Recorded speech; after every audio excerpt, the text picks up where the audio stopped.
warahmatullahi wabarakatuh. Ketemu lagi di MKM Talk. Saat itu keren. Sama saya Zain Ahmad. Saya Abriyadi. Dan saya Heru Kusuma Hadi. Untung gak telat. Awas telat gitu. Sudah latihan dulu.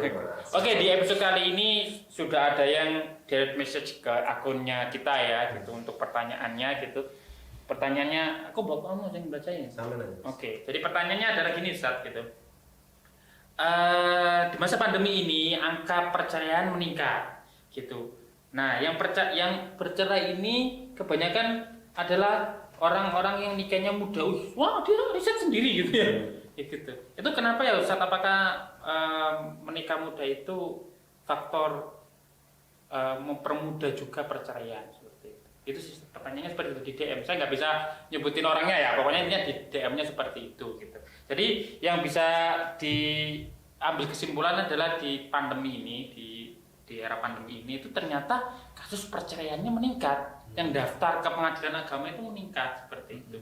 Dan kata si DM itu kebanyakan sih nikahnya masih muda, yang masih orangnya masih muda dan umur pernikahannya juga masih muda seperti itu. Nah, apakah faktornya adalah gara-gara nikah muda tadi atau seperti apa? Seperti itu. Iya, baik. Terima kasih. Bismillahirrahmanirrahim.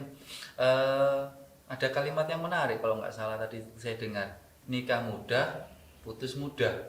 Iya. Iya. Nah, itu. Nikah muda. Muda nikahnya. Putusnya muda. Itu nggak tahu ya, bukan teori ya, tapi kok dalam prakteknya beberapa kali saya mendapati statement itu. Jadi gini, banyak teman-teman itu yang mempermasalahkan pas dalam proses sesi mau nikah, itu banyak saja cobaan-cobaan dari Allah. Ya, dia cocok, orang tuanya nggak cocok. Ya, dia cocok, pihak cowoknya nggak cocok. Dia cocok, mbahnya nggak cocok, misal ya. Wetonnya nggak cocok. Betulnya juga nggak cocok. Jadi banyak sekali problematika yang terjadi sebelum pernikahan itu, sebelum akad. Nah, saya komentari gini, itu menjadi sebuah hukum yang baik. Kalau kamu itu mendapati permasalahan sebelum pernikahan, supaya apa? Ini warming up. Karena nanti setelah menikah pasti mengalami ujian yang lebih besar. Ya kalau nggak ada pemanasan, gimana? Keram, kecut nanti ya. Kejang otot kita. Iya.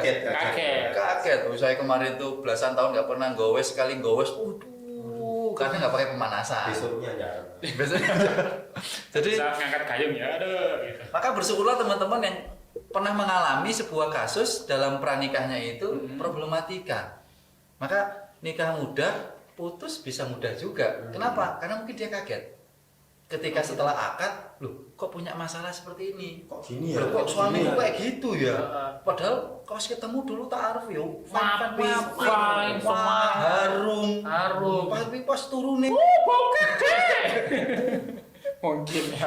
nah kan jadi dia itu ya surprise-nya itu yang negatif. Akhirnya dia merasa waduh nggak nyaman. Akhirnya dia memutuskan untuk terjadi. Nah ini kalau tadi di DM penanya tadi itu saya sudah mendapati beberapa kasus. Dalam pandemi ini saja 4 orang. Saya hitung saya ya. Yang paling cepat itu baru sekitar 7 hari. Loh, 7 hari, Sat. 7 hari. Jadi saya yang memberikan khutbah nikah, tiba-tiba kemudian dia itu tanpa konfirmasi datang ke rumah itu dengan crying. you know what crying? Nangis. Ya, pertanyaan saya, laki-laki atau perempuan? Yang crying tadi datang ke rumah Mas? Perempuan. Laki-laki ya saya. Saya suka dengan Mas Zahir. Apa analisanya jalan? Jalan. Loh, kalau perempuan nangis ke rumah saya, langsung saya usir. Ya sih. Berlangsungan di rumah. Iya, kamang terpantai. Iya. Soalnya apa Mas? Fitnah ya. Iya, kan perempuan itu kalau nangis solusinya cuma satu, dipeluk. No, Nah, kan? Nggak tahu ya itu. Nggak tahu. Aku tak promosi. Nggak tahu. Nah, ini tuh saya ngasih khutbah nikah. Kok tiba-tiba datang ke rumah, kemudian sambil menangis menceritakan tentang problematika yang dialami dengan istrinya. Saya cuma berkata, yang namanya nikah itu anggap saja umurnya berapa? 20 sekian. Oh, berarti kalau pakai umurnya umat Rasulullah, meninggalnya maksudnya ini, Iya. berarti kan 60. 20, 60, berarti 40 tahun lagi kan usia pernikahan. Loh, masa yang 40 tahun dinilai 7 hari? 7 hari. Kan nggak asik. Maksud saya, sudahlah, dinikmati dulu, dirasakan dulu. Kalau belum bisa menikmati ya merasakan dulu lah. Ini. Jangan langsung divonis nikah itu nggak asik. Apa yang terjadi? Ternyata 3 bulan kemudian dia sudah menghilangkan pikiran yang buruknya dia. Akhirnya alhamdulillah tidak jadi. Oh, nggak jadi cerai? Tidak jadi, tapi sudah ada keinginan dia. Sudah, itu yang paling cepat ya, meskipun tidak sampai terjadi, tapi keinginan niat sudah muncul kan.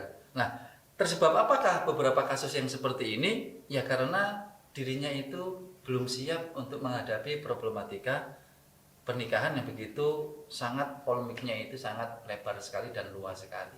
Masalah kesiapan mental kebanyakan. Itu yang menjadi garis underline saya. Mereka-mereka yang kemudian pingin untuk putus saat pandemi ini, saat usia pernikahan itu masih muda, mentalnya masih. Sebenarnya saya sedang apa ya namanya? Kenapa kok di masa pandemi gitu loh maksudnya? Kan masa pandemi itu kan orang semuanya kan malah lebih sering di rumah. Iya. Itu harus kebuka semua Oh, ya. gitu. Kan malah sering WFH gitu loh. Iya. Kan ya kan kalau kan ada sih kan biasanya itu kan perempuan itu kan biasanya pengen selalu diperhatikan kan gitu sih. Apalagi yang pengantin baru itu suaminya pakai kerja aja udah nggak usah deh telat nggak apa-apa kan gitu, pengen di rumah terus gitu loh suaminya. Kalau hari libur itu seneng banget gitu, seneng banget gitu, seneng banget. Nah, saya libur juga seneng. Kayak istri gitu loh, dia di rumah gitu kayak kita.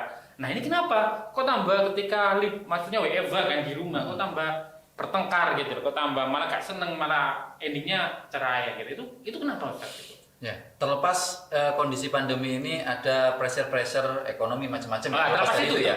Intinya adanya interaksi yang intens. Ada Ya. interaksi yang lebih intens daripada biasanya. Baik, memang berkeluarga itu harus kumpul.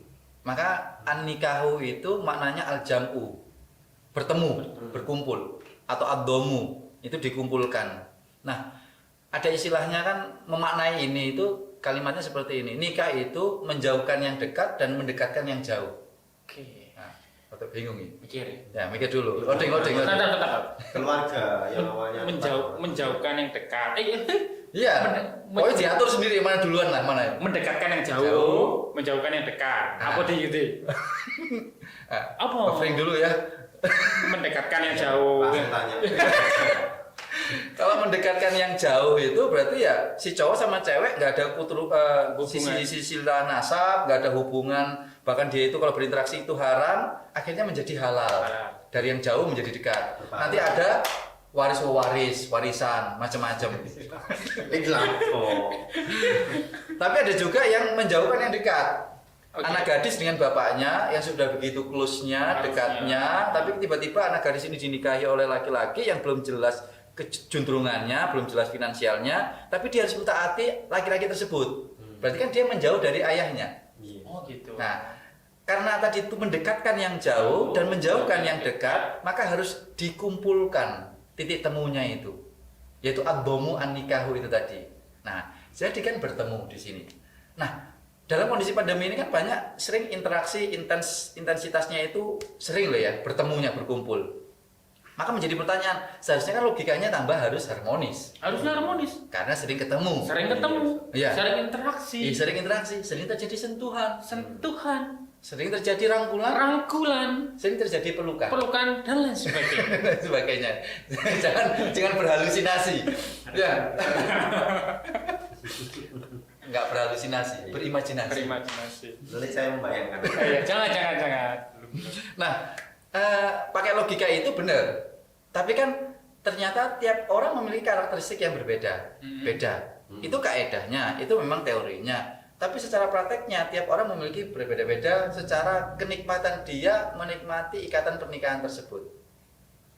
Ya. Jadi tidak selalu menjadi intensitas pertemuan itu menjadi cikal bakal itu menjadi harmonis, itu menjadi sakinah, itu menjadi wawadah, enggak. Kenapa kaedahnya gini gampangnya? Maka kenapa laki-laki itu harus keluar rumah? Harus kemudian bekerja mencari nafkah di rumah. Ya kan ada yang rumah, tapi kebanyakan tetap kan dia harus memiliki aktivitas di luar. Ini pada umumnya di luar pandemi kan harus ada yang keluar. Maksudnya memang harus ada bumbu-bumbu itu tidak terjadi pertemuan. Oh harus ada. Kayak gitu. Tidak kemudian 24 jam. Wah, ketemu terus. Terjadi ya gandeng lengket Dilem Korea itu. Nempel lah ini. jadi memang harus ada satu waktu itu harus kemudian tidak bertemu biar kangen dan lain sebagainya. Perlu waktu agar rindu. Woi. Makanya ada apa ya, web gitu yang menarik untuk mengetahui kita ini bahasa cinta kita itu apa, Mas. Nanti Mas Abriyadi cek saja nanti. Iya, nanti tak cek. Nanti saya japri sendiri. Iya, webnya apa? Saya nyoba, Mas. Ternyata saya itu memang bahasa cinta saya itu 27% dari 5 ya. Itu 27% itu quality time saya. Jadi kemana-mana itu saya memang harus nempel atau istri harus nempel sama saya kemana-mana gitu. Tapi cuma 27%. Memang itu dominan. Tapi saya punya bahasa cinta yang lain. Salah satunya misalnya saya ini orang yang suka kemudian dalam kondisi tertentu saya pingin sendiri.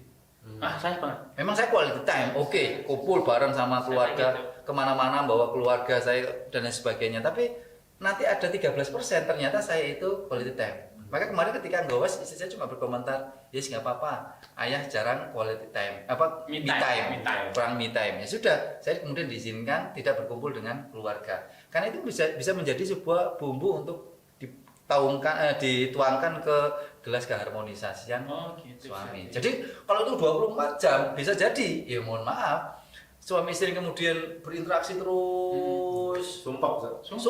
Makanya Rasulullah kan mengambil sebuah durasi waktu 3 hari.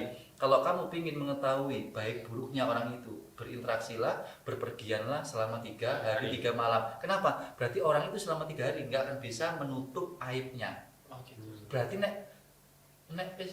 kita ini berapa hari sudah pandemi ini ya, suami istri kumpul berbulan-bulan, setengah tahun, otomatis terjadi informasi aib-aib perilaku dia yang buruk keluar semuanya. Nah nanti masalahnya siap nggak si pasangan ini nerima? Maka kemarin itu istri nanya, ya apa sih standarnya istri itu harus sabar?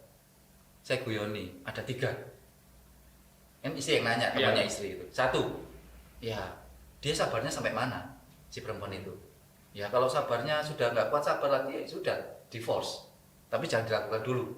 Yang kedua, standarnya itu sabarnya itu ketika si suami itu tidak mau berubah terhadap perbuatan buruknya dia atau kelakuan buruknya dia. Sudah dinasihati nggak berubah, berarti titik sabarnya istri di situ. Ya, yang ketiga, saat suami itu sudah melakukan KDART. Nah, itu menurut saya batasan istri itu sabar. Maksudnya setelah itu istri silakan mengambil sebuah keputusan dari memutuskan sebuah keputusan. Nah, bingung kan? Gitu pokoknya ya. Dari tiga kondisi ini. Boleh kemana, Ustaz? Boleh kan, Mas? Boleh, sabarnya sudah level maksimal. Nah, itu. Ustaz, pertanyaan terakhir. Kalau suaminya itu freelance gitu, Ustaz. Terus kerjanya kan di rumah kalau freelance.